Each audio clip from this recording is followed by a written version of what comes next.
Assalamualaikum warahmatullahi wabarakatuh. Perkenalkan, nama saya Muhammad Rafael Rangga, NPM 20411100 di sini. Saya akan menjelaskan tentang analisis pasar lingkungan makro dalam mata kuliah Manajemen Pemasaran Digital.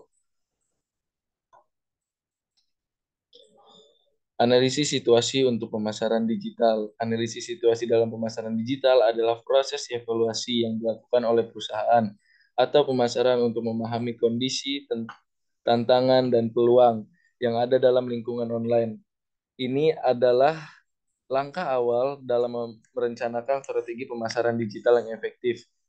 Ada beberapa langkah penting dalam analisis situasi. Yang pertama, identifikasi dan evaluasi faktor-faktor yang berpengaruh dalam lingkar sekitar perusahaan, termasuk pesaing, pelanggan, mitra bisnis, dan aspek-aspek lain yang mempengaruhi strategi pemasaran online. Kedua, pertimbangan faktor-faktor eksternal yang mempengaruhi bisnis seperti perubahan dalam kebijakan pemerintah, tren industri, dan perkembangan teknologi yang dapat mempengaruhi strategi pemasaran.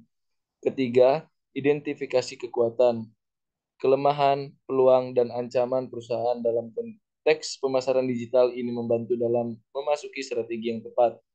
Keempat, pahami audiens target Anda, termasuk karakteristik demografis, perilaku, dan preferensi mereka. Ini akan membantu dalam menyesuaikan pesan dan konten Anda. Yang kelima, analisis konten, tujuan konten yang sudah ada dan evaluasi apakah konten tersebut efektif dalam mencapai tujuan pemasaran. Analisis kinerja, gunakan matrik seperti KPI atau Key Performance Indicator dan ROI atau Return on Investment untuk mengukur kinerja kampanye digital sebelumnya. Selanjutnya, analisis tren. Pertimbangkan tren dalam pemasaran digital seperti tren media sosial dan teknologi terbaru untuk mengidentifikasi peluang baru. Terakhir, penetap tujuan. Berdasarkan analisis situasi, tetapkan tujuan yang realistis untuk kampanye pemasaran digital Anda.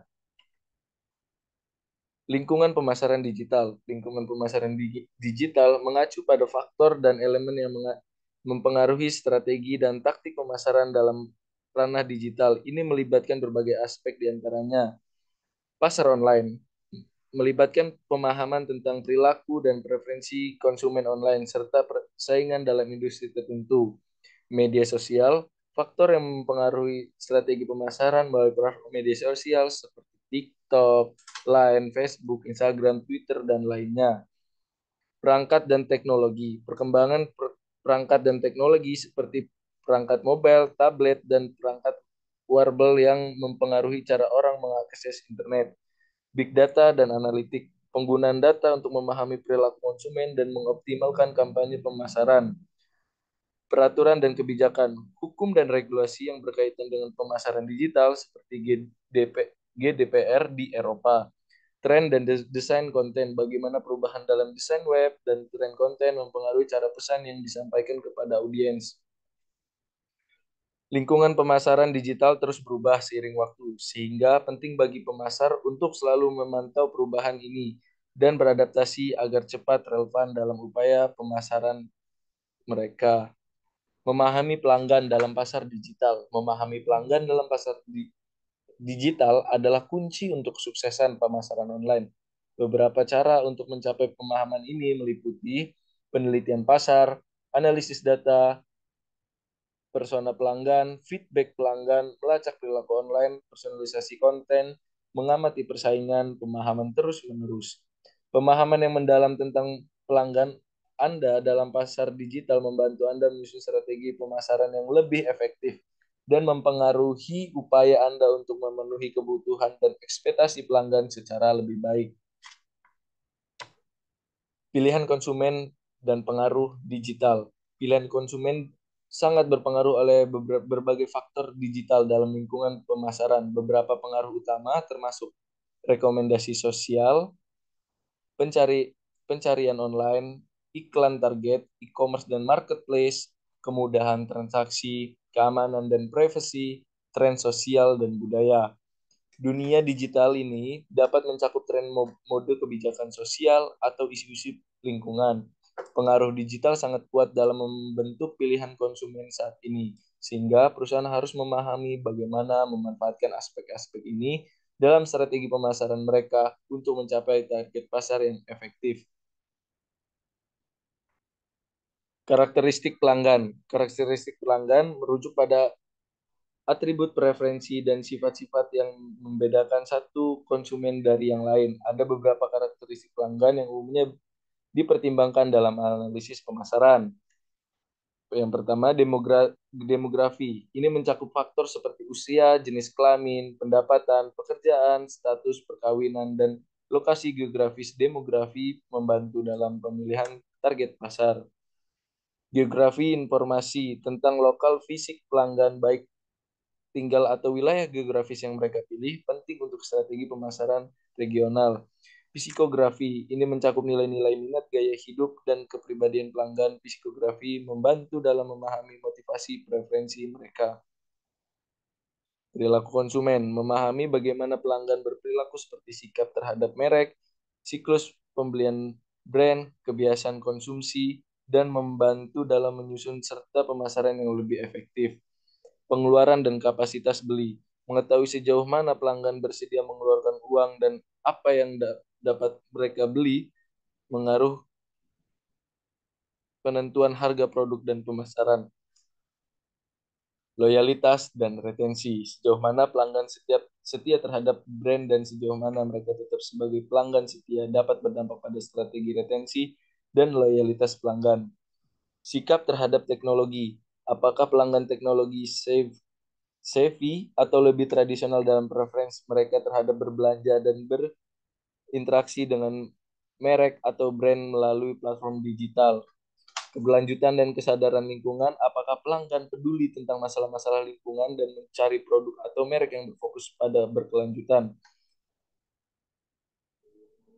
Ketertarikan khusus, hobi, minat, atau ketertarikan khusus pelanggan seperti olahraga, seni, sejarah dapat mempengaruhi pilihan mereka dalam produk atau konten yang mereka sukai. Keputusan pembelian, apakah pelanggan cenderung membuat keputusan pembelian secara individu atau melalui konsultasi dengan orang lain. Memahami karakteristik pelanggan adalah langkah penting dalam penentuan strategi pemasaran yang sesuai dengan menargetkan audiens yang tepat. Dengan informasi ini, perusahaan dapat menciptakan pesan yang lebih relevan dan menarik bagi pelanggan yang berpotensial. Pesaing. Memahami pesaing adalah bagian penting dari strategi pemasaran dan bisnis. Beberapa aspek yang perlu dipertimbangkan dalam analisis pesaing seperti identifikasi pesaing, kekuatan dan kelemahannya, seperti salah satu contohnya menggunakan analisis SWOT, strengths, weakness, opportunity, threats, strategi pemasaran, harga produk dan penawaran, posisi pasar, reputasi merek atau brand, keunggulan bersaing, pembaruan produk, target pelanggan, tren industri, respon terhadap pesaing, peluang dan ancaman, pasar global. Analisis pesaing membantu Anda memahami posisi Anda dalam pasar dan merencanakan strategi yang lebih efektif. Hal ini juga membantu Anda mengidentifikasi peluang dan ancaman yang dapat mempengaruhi bisnis Anda.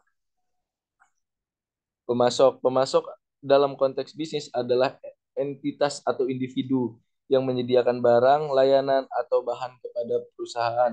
Hubungan dengan pemasok sangat penting dalam operasional bisnis. Berikut adalah beberapa hal yang perlu dipertimbangkan dalam hubungan dengan pemasok.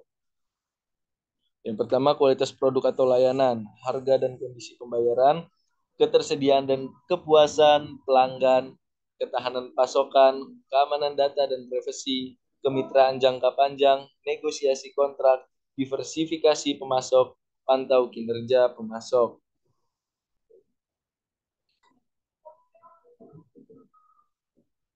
Struktur saluran baru. Mengembangkan saluran distribusi baru adalah strategi penting dalam pemasaran dan bisnis.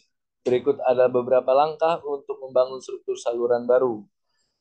Penelitian yang pertama, penelitian pasar, pemilihan saluran, kemitraan, struktur dan organisasi, logistik dan pengiriman, pemasaran dan promosi, pengukuran kinerja, pelatihan dan pengembangan, kepatuhan hukum, evaluasi, dan koreksi.